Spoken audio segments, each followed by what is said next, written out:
So you want a really good tea that you can have, let's say at night, after dinner, at some point throughout the day, whenever your stomach's not feeling too good. Well, this is it. This comes courtesy of my good friend Alex Jameson, who's actually the co-star of the famous movie Super Size Me several years ago. This is a really, really cool and simple recipe. So we've got fresh mint, okay?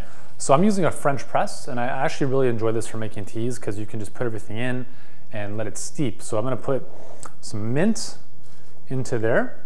We're gonna be using some anise seed, okay? So anise has a really beautiful flavor and aroma. It has a lot of healing properties. All of these ingredients have really good healing properties for the digestive system. Very soothing, very calming. And we've got some fennel seed as well.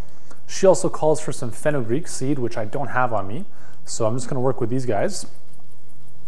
And I'm gonna put in about a teaspoon of each. That's probably a little bit more, maybe a tablespoon of each, because I like the intense flavor.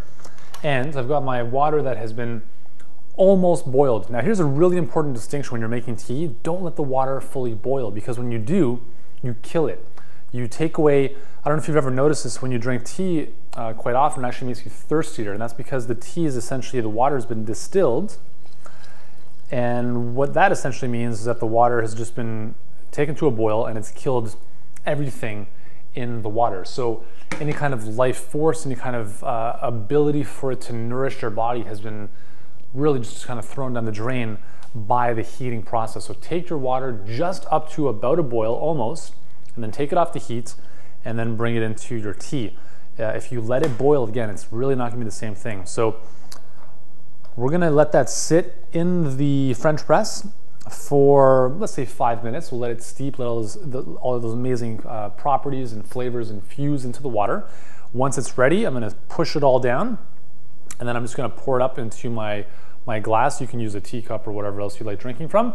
And that's pretty much as simple as it is for the seed tea.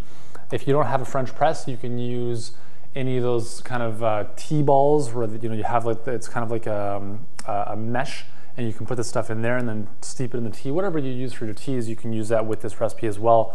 I just like the French press because it allows us to do some pretty cool stuff in a very simple fashion. So enjoy the seed tea. I would recommend having this maybe about an hour after dinner as a really nice way of calming the digestive system. Also, if you're going through any kind of bouts of digestive difficulty, whatever, this is a really nice soothing tea that you can enjoy during that time. So there we go. Really straightforward, simple tea. Thank you, Alex, for sharing this with us, and I hope you guys enjoy it as well.